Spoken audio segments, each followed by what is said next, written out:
তো নমস্কাৰ বন্ধু বান্ধৱীসকল, কেনে আছে সকলোৱে? আশা কৰোঁ সকলোৰে ভাল। আজি আগবাঢ়িছোঁ আকৌ এটি নতুন ভিডিঅ' লৈ আপোনালোকৰ মাজত। বৰ্তমান ট্ৰেণ্ডত চলি থকা ছোৱালীবোৰে হাতত মৰা এবাৰ টেপৰ এডাল যি হাতত মৰা চলি আছে, তো আজি মই সেইডাল DIY কৰিম বুলি ভাবিছোঁ। কেনে পায় আপোনালোক সকলোৱে জনাব। তো আগবাঢ়িছোঁ ভিডিঅ'টোৰ মাজলৈ। প্ৰথমতে এটুকুৰা কাপোৰ লৈছোঁ আৰু কাপোৰ টুকুৰা 2 ইঞ্চ বহল আৰু 10 ইঞ্চ দীঘলকৈ কাটি লৈছোঁ।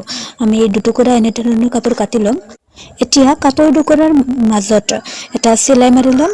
সকলোৰে সুবিধাৰ অৰ্থে মই হাতেৰে চিলাই কৰি দেখুৱাই দিছোঁ।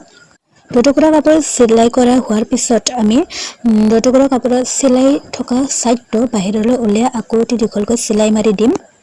তাৰপিছত আপোনালোকে কোনোবা কলম আনকি এনেকুৱা কোনোবা সহায়ত কাপোৰ টুকুৰা ওলটাই ল'ব। ওলটাই ল'লে আমাৰ চিলাই থকা চিটটো ভিতৰলৈ সোমাই যাব। এতিয়া এডাল চুলিত মৰা ৰবৰ লৈ মই ৰবৰডাল মাজতে কাটি দিছোঁ আৰু এটি চেফটি পিনৰ সহায়ত ৰবৰ টুকুৰা মই কাপোৰ টুকুৰাৰ ভিতৰলৈ সোমাই দিম। ৰবৰ টুকুৰা সোমাই দিয়া হোৱাৰ পিছত ৰবৰ টুকুৰা আমি দুটা ছাইড বান্ধি দিম আৰু কাপোৰ টুকুৰাৰ ভিতৰত ভালকৈ সুমুৱাই লৈ ধৰি লৈ আমি আঠাৰ সহায়ত কাপোৰ টুকুৰা ভালকৈ মাৰি ল'ম। এতিয়া আপোনালোকে দেখিবলৈ পাইছে এটি কি ধুনীয়া দোকানত পোৱাৰ দৰে এডাল ৰবৰ বেণ্ড তৈয়াৰ হৈ গৈছে আৰু এইটো দেখিবলৈ বহুত ধুনীয়া হৈছে। আপোনালোকে কেনে পাইছে জনাব আৰু নিশ্চয় এইটো চেষ্টা কৰি চাব, কাৰণ এইটো বহুত সহজ হয়।